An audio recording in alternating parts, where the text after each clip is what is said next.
Dhanik Bharat Educational Institutions, Inter, IIT, JEE, NEET, admission opened. Elon Musk ఎప్పుడు కూడా top of the world గా నిలుస్తూ ఉంటాడు.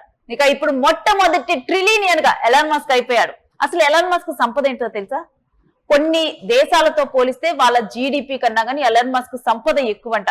ఇక ఇప్పుడు ప్రపంచంలోని కొన్ని ప్రధాన దేశాల మొత్తం ఆర్థిక వ్యవస్థలను సైతం అధిగమించడం చర్చనీయాంశంగా మారింది.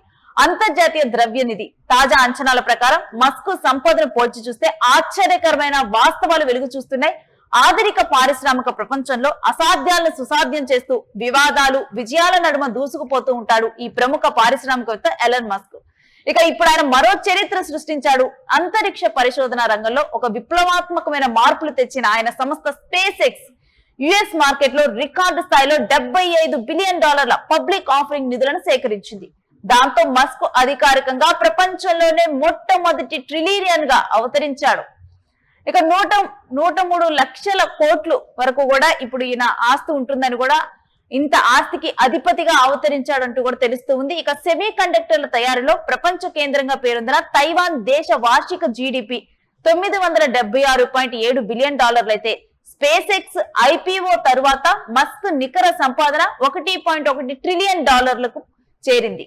ఇక తైవాన్ దేశం ఒక ఏడాదిలో సృష్టించే మొత్తం ఆర్థిక విలువ కంటే మస్క్ వ్యక్తిగత ఆస్తే ఎక్కువని తేలింది.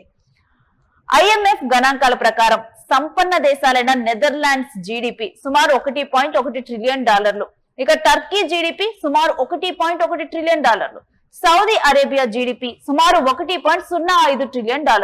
ఇటువంటి దేశాల మొత్తం ఆర్థిక వ్యవస్థల పరిమాణంతో ఎలాన్ మస్క్ ఒంటరిగా పోటీ పడుతున్నారు. ఒక వ్యక్తి ఆస్తులు ఏకంగా ఒక సార్వభౌమ దేశ ఆర్థిక వ్యవస్థను దాటిపోటం ప్రపంచ ఆర్థిక చరిత్రలో ఇది మొదటిసారి.